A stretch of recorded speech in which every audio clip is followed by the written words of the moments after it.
I came to the New England Journal of Medicine in 1979. Starting about then was when you saw the drug companies assert more and more control.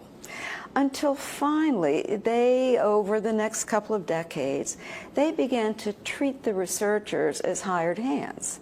They would design the research themselves. You know, you can do a lot of mischief in how you design a trial. Or we'll test this drug and we'll tell you whether it can be published or not. And so if it's a positive study, it's published. If it's a negative study, you never see the light of day.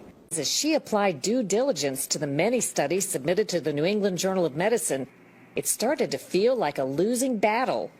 I would call up and say, okay, you've shown that your drug is pretty good. But there's not a single side effect. Any drug that does anything is going to have some side effects. And I had people say, well, the sponsor won't let me. And so I became to be extremely distrustful of most of the research that was published. We did our very best. We often rejected things because it was clearly biased.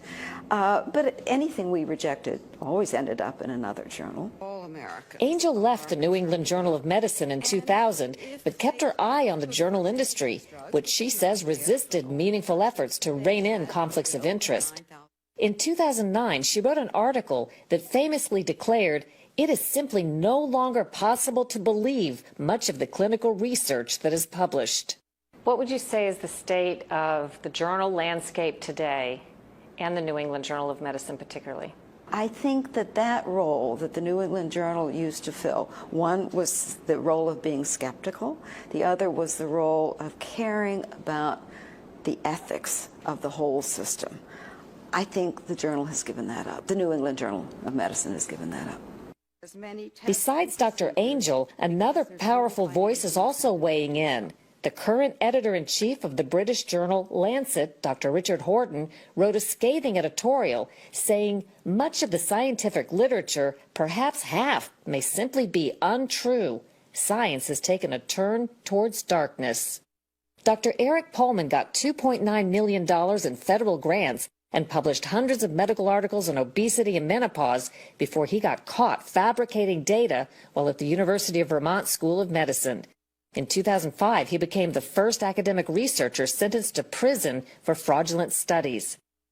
From 1992 to 2012, taxpayers shelled out $58 million to scientists whose papers were later retracted due to misconduct.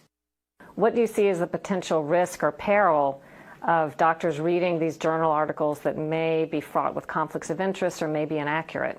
It ends up that a lot of us end up getting bought by the pharmaceutical industry. Interestingly, we rely a lot on the pharmaceutical industry to tell us about what's good about their drug and to convince us to use it. And we're not as critically inquisitive as we should be about, whether a drug is truly helpful. What are the side effects? What are the downsides of using the medication? Today, Angell is at Harvard Medical School.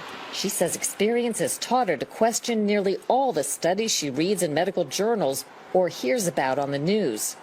Anything you're going to put in your body, I think, there should be more than one study showing roughly the same results, ideally coming at it from different directions.